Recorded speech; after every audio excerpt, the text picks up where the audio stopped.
잡으면 돼요. 지도 보여주세요. 지도. 이거를 활용을 해야지 되나? 맨날 여기다 띄워. 자, 우리 숙자님들은 거의 이제 사도행전 외우실 거예요, 그렇죠? 제가 곰곰이 생각해 보니까 사도행전 다 이렇게 낱낱이 다 배우고, 그죠? 그리고 성지순례 같이 가서 이렇게 다 실제로 확인하면 정말 좋을 것 같다 이런 생각이 들더라고요. 그래서 터키 쪽을 이쪽이 다 터키 땅이니까 터키 쪽하고 그리스 땅을 좀 보면 어떨까라는 생각을 최근에 좀 하고 있어요. 이스라엘도 보면 좋겠지만 우리가 이제 사도행전하고 연결하면 터키 쪽이 참 좋겠다. 어쨌든 바울하고 바나바하고 안디옥에서 서로 싸워서, 그죠? 그래서 바나바는 마가하고 어디로 갔어요? 구브로로 갔죠. 여기서 살라미 바보, 그죠? 그 다음에 스토리는 안 나와요, 사도행전에. 그래서 정확하게 바나바가 그 이후에 전도의 스탠스를 어떻게 가져갔는지는 모릅니다. 그러니까 성경에서 모르는 거는 그냥 넘어가야 돼요. 자꾸 이거 이상한 거 알라 그러다가 이단으로 가는 거예요. 그러니까 성경에서 안 알려주는 거는 이유가 있겠거니. 그리고 하나님 나라 가서 하나님한테 직접 물어봐요. 아니, 궁금하면 바나바를 만나서 물어보세요. 너무 어려운 하나님이. 예? 우리 예수님하고 하는 너무 어려우시면 바나바를 만나서 선배님 그러려고 그래. 예, 선배님 이러려고. 어차피 그 나라 가면 다 마찬가지일 겁니다. 자, 안디옥은 여기에서 바울하고 실라가 둘이 편먹고 그리고 북쪽으로 올라갑니다. 이쪽이 수리아 지역이고 이쪽이 길리기아, 이게 갈라디아 지역이에요. 예. 그래서 안디옥에서 다소를 거쳐서 다소에서 버베, 루스드라, 이고니온 지역으로 바울의 전도 여행이 갑니다. 다소에서 무슨 일이 있었는지는 성경이 안 나와요. 제가 늘 얘기하지만 안 나오면 넘어간다. 그죠?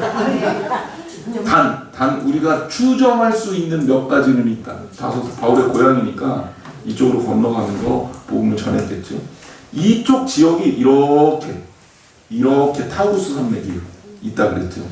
예, 이 타우루스 산맥이 최고봉이 3,900m가 넘으니까 우리나라 백두산보다도 훨씬 높은 그런 어마어마한 산이고요. 그런 산맥이 이렇게 있었으니까 바울의 전도 여행이 굉장히 고생스러웠을 거다. 그걸 우리가 생각할 수 있다. 왜 바울이 첫 번째로 구브로로 해서 이렇게 배 타고 갔는지를 이해할 수 있는 지형입니다. 그러니까 육로로 가는 게 훨씬 어려워요. 어렵지만 뭐에 도움을 받았냐면 이것도 기가 막힌데요. 예수님이 이 땅에 오신 그 타이밍이 로마가 지배했을 때잖아요. 로마는 어떤 특성이 있냐면 이방 자기들이 다른 나라를 멸망시키고 지배한 나라들을 무너뜨리기보다는 흡수하는 성격을 가졌어요. 그러니까 아시리아처럼 다 섞어버려 혼혈로 이렇게 한 것도 아니고, 그 다음에 바벨론처럼 포로로 잡아가서 그렇게 한 것도 아니고, 그냥 그 자리에 있는 심지어 귀족들 같은 경우는 로마 사회 내에서 받아들여서 섞어요. 그러니까 섞는다는 의미가 나쁜 의미로 섞는 게 아니라 그 문화를 그냥 인정해줘. 그러니까 유대인들은 유대인으로 살게 하는 거예요. 그러니까 로마 성전도 헤롯이 새로 짓고, 헤롯은 로마인이 아니잖아요. 유대인인데 왕도 시켜주고 그런 거예요. 그러니까 이 로마라는 이 나라의 정책이 천년을 갈 수 있었던 결정적 이유가 거기에 있는 거예요. 굉장히 나름대로 포용성이 있고, 로마의 정치나 문화 이런 것들이 그 이후에 수립된 그 유럽의 많은 나라들 있잖아요. 우리가 이제 영국, 프랑스 굉장히 좀 고상한 나라들 같지만 사실은 로마하고 비교하면 한참 떨어지는 야만인들이에요. 그러니까 로마인들 입장에서 보면. 근데 뭐 결국 그 나라들한테 이제 이게 분화되면서 끝나기는 했지만, 이 로마라는 나라는 그래서 로마라는 나라 그 자체로 대단한 나라입니다. 그리고 지금도 역사가들이 로마에 대해서 연구하는 이유가 되고요. 그 로마에 가지고 있는 정치 그 제도들, 평민들의 대표를 뽑아서 호민관으로 삼고 귀족들의 대표하고 같이 의논해서 정치를 해나가고 있는 뭐 삼두정치 뭐 이런 것들은 굉장히 앞선 이 공화정의 표시도 되는 그런 의미가 있는 그런 로마라는 나라예요. 이 로마라는 나라에서 했던 또 하나의 이 기독교 문화하고 결정적인 영향을 줬던 게 뭐냐. 예를 들자면 이게 다 나라가 로마가 아니라 분화가 돼 있어 있다면 아무리 옛날이라 그래도 다른 나라로 넘어가는 게 쉽지가 않잖아. 근데 이게 다 똑같은 로마니까 전도하기가 너무 좋은 거야. 무슨 개념인지 알겠죠? 이게 만약에 이게 처음에 로마 시대 이전으로 이게 다 분리되어 있었으면 여기 다 그리스 땅의 이 도시국가들이 얼마나 많았어요.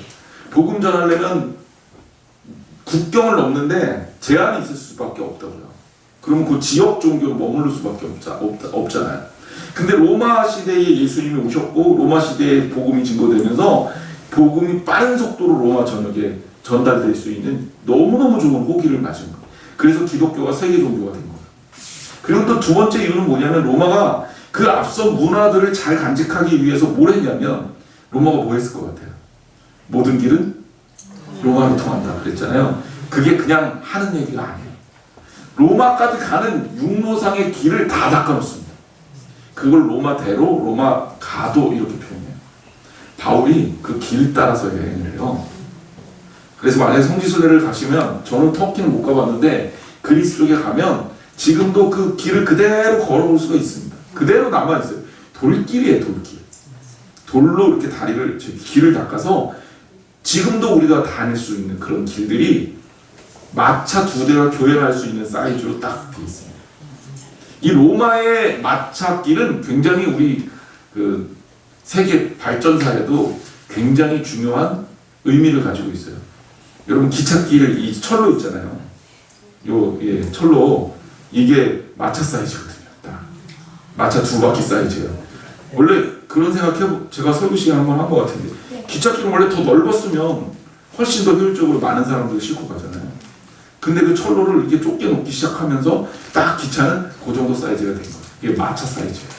그리고 그 길의 기준이 됐던 게 로마 가도입니다. 그러니까 이 시대에 바울이 이런 길을 따라서 복음을 전할 때 이 로마 가도를 그대로 따라서 복음을 전하니까 이게 전도에 있어서 얼마나 효과적이고 효율적인 방법이었는지를 금방 알 수 있게 해주는 거죠. 자, 그리고 다소에서 이쪽으로 갔어요. 이고니온, 루스드라, 더베. 근데 이 이고니온, 루스드라, 더베 지역이 어떤 지역입니까? 1차 전도 여행 때 이리로 갔다가 이쪽으로 갔다가 비시디아 안디옥 갔다가 여기 밤벨리아 지역이죠. 여기서 마가가 도망가죠. 그래 비시디아 안디옥 갔다가 이 비시디아 안디옥에서 이쪽으로 내려와서 전도할 때 바울이 이고니온에서 돌 맞아서 죽을 뻔했던 데죠. 여러분 돌 맞아서 죽을 뻔했던 데 가고 싶어요? 가고 싶어요? 나 같으면 이쪽으로 안 갔을 것 같아. 저 같으면 안 갔을 것 같아. 야 가서 또 죽으라고 막 이랬을 것 같아. 근데 바울이라는 사람의 특성을 보여주는 거예요. 아주 끝까지 하는 사람이고 이게 기독교를 박해할 때 정말 지독하게 기독교인들 괴롭혔을 거예요. 근데 반대로 예수 그리스도의 사람이 되니까 이렇게 열정적으로 복음을 전하는 사람이 된 거예요. 여기 가서 누구를 만나느냐? 디모데를 만나서. 오늘 얘기는 간단해요. 이 지역에서 디모데를 만나는데 디모데하고 동행하게 되고 그리고 디모데에게 뭘 받게 해요? 할례를 받게 하고 할례를 받고 디모데에게 동행해서 이 각 지역을 다니면서 예루살렘 사도회에서 결정된 사항들을 얘기해 주니까 어떤 일이 있었습니까? 첫 번째, 믿음이 굳세어지고 두 번째, 그 수가 날마다 늘어나더라. 이게 교회 부흥의 역사를 설명할 수 있었던 거예요. 이제 오늘 본문 내용 다 끝났고요. 뭐만 하나 더 확인하면 되냐면 디모데가 어떤 사람인지에 대해서 제가 설명을 드렸는데 제가 거의 프로파일링 하듯이 성경을 좀 찾아서 연구한 다음에 여러분들한테 알려드렸어요. 자, 디모데는 어떤 사람이었다? 성경에서 뭘 얘기해요? 첫 번째는 그가 제자였다는 걸 얘기해요. 그러니까 독실한 크리스찬이었다는 걸 얘기해요. 근데 성경에서 말해주고 있는 바 디모데의 독실한 크리스찬이었던 그 믿음은 누구로부터 이어진 거다? 그의 어머니 유니게와 그의 할머니 로이스, 유니게, 디모데로 이어진 모계로 이어진 신앙의 전통을 가지고 있었다. 근데 이게 의미가 있는 거라고 그랬죠. 왜? 유대인들은 부계보다는 모계가 훨씬 더 중요한 문화를 가지고 있어요. 그리고 오늘날에도 엄마가 유대인인 경우에 자식은 유대 문화로 그냥 편입이 되어 있어요. 유대인은 그냥 받아들여져요. 아버지가 유대인인 경우에는 유대인 되기 진짜 어렵거든요. 예, 웬만하면 안 해줘. 웬만하면. 근데 어머니가 유대인인 경우에는 그냥 해줘요. 그러니까 어린 시절에 부모에게 받는 교육을 유대인들이 얼마나 중요하게 생각했는지를 보여주는 거죠. 자, 디모데의 믿음에 대해서 제가 설명을 드렸고요. 두 번째는 그가 어떤 사람이었다? 칭찬받는 사람이었다. 그가 칭찬받는 사람이었기 때문에 이제 3절에 나오는 얘기죠. 우리가 가지고 있는 하나님께 쓰임받는 사람에 대한 또 하나의 기준을 볼 수 있는 거예요. 바울이 왜 디모데를 끌어들였느냐? 그는 칭찬받는 사람이고 주변에 인정받는 사람입니다. 그러니까 주변에 칭찬받는 게 외식으로 인해서 칭찬받는 게 아니라 신앙으로 인해서 칭찬받는 사람이 돼요. 우리도 신앙생활 여러분들이 하시면서 주변 사람들에게 인정받고 지지받는 사람이 되세요. 그거 행복한 일입니다. 행복한 일이고 감사한 일이고, 그리고 마땅히 크리스찬이라면 그렇게 돼야 되는 일이에요. 그게 그리스도인의 향기잖아요. 디모데는 그런 사람이었다면 바울 입장에서 참 좋은 거죠. 그리고 전략적으로 디모데를 택할 수 있었던 두 가지 기준이 더 있는데 그게 뭐였냐? 첫 번째는 엄마는 유대인이고 아버지는 헬라인이어서 헬라 문화에 대한, 그리고 유대 문화에 대한 복합적인 그 경험을 한 인재였다. 복합 문화 인재, 제가 이런 표현을 썼는데 그런 사람이 그렇게 흔하지 않죠. 더구나 그런 사람이 기독교 공동체 내에 들어와서 믿음으로 제자로 인정받고 칭찬받는 사람이기가 쉽지 않죠. 그 디모데가 바로 그런 사람이에요. 그러니까 사실 출생으로 보면 이 혼연이라는 게 좋은 의미로 쓰여지진 않아요. 옛날에는 어땠을까요? 더해겠죠. 유대인들은 진짜 싫어. 유대인들은 성경에 피 섞지 말라고 그랬잖아요. 그러니까 혼혈하면 그 사람 멸시해요. 그거 어디서 알 수 있냐면 유대인하고 제일 사이가 안 좋은 사람들이 사마리아입니다. 사마리아인들은 왜 싫어하냐? 혼혈이기 때문에 싫어합니다. 니네들 이방인들하고 피 섞였어. 난 얘네들하고 달라. 상종 안 해. 이렇게 생각하고. 그런데 디모데가 어떤 의미에서 보면 혼혈이잖아요. 근데 남들에게서 어떻게 보면 핸디캡인 이 조건이 복음을 전하는 상황에는 핸디캡이 아니라 장점이에요. 그래서 저는 그 생각을 했어요. 주일날 얘기는 안 했지만 하나님은 우리의 약점을 들어서 쓰시는 하나님. 우리가 연약한 게 있고 우리가 부족한 게 있다면 여러분 그것 때문에 스트레스 받거나 속상해하지 마시라는 거예요. 왜냐하면 하나님은 우리의 그 연약함까지도 오히려 강하게 들어 쓰신다. 그게 맞는 것 같아요. 그게 맞는 것 같아요. 제가 하나님 일을 하면서 보니까 하나님은 때로는 내가 되게 못하고 하기 싫어하는 일들을 집중적으로 시키는 경우가 많아요. 그런데 그게 처음에는 이해가 안 갔어요. 나 잘하는 거 좀 시켜주지. 나 잘하는 거 할 수 있는데. 근데 하나님이 내가 못하는 거를 통해서 일하시는 이유는 내가 하나님의 능력으로 일한다는 사실을 깨닫게 하기 위해서였던 것 같아요. 여러분들도 그럴 수 있다. 그래서 못하고 또 때로는 이게 내 약점이라 속상해하지 마시고 하나님 그걸 통해서 일하신다는 것을 깨달으시기를 바랍니다. 그리고 디모데에 대해서 마지막 네 번째는 그가 가지고 있는 젊음. 바울이 디모데를 아들이라고 불렀잖아요.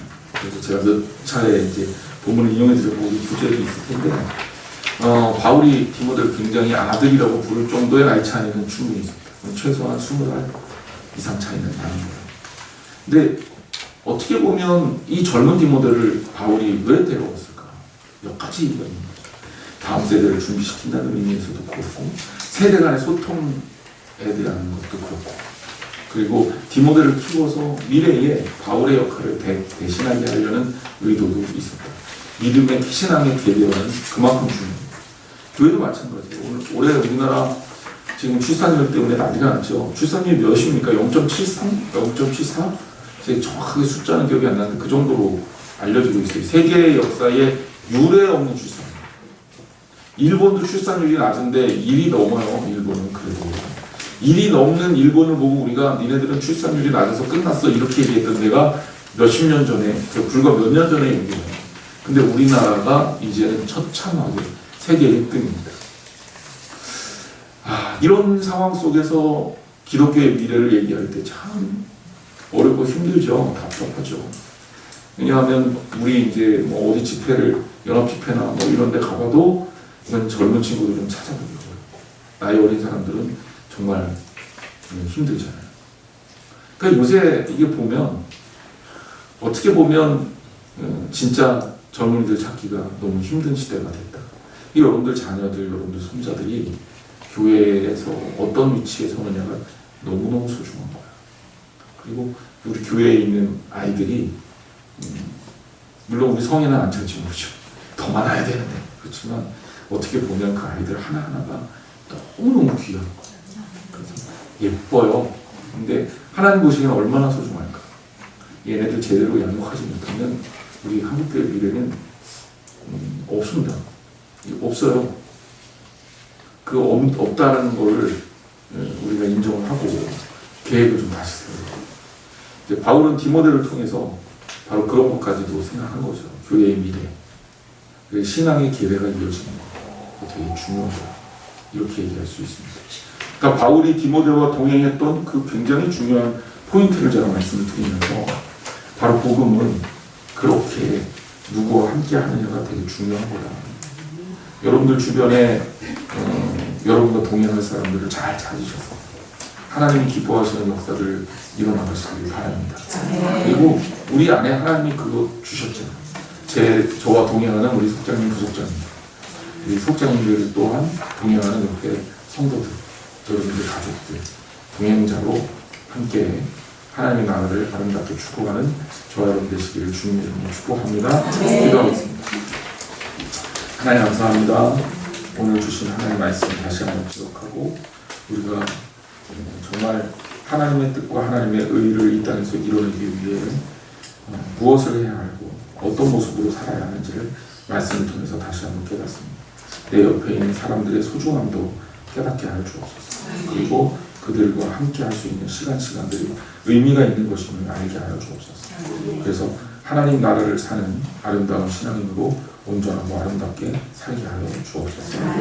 함께하는 총장님들, 부속장님들을 지켜주시고 어디를 가서 무엇을 하든지 은혜 가운데 살게 하시며 하나님 나라를 기뻐하시는 귀한 일꾼들로 세워 주옵소서. 예수님의 이름으로 기도했습니다. 수고하셨습니다.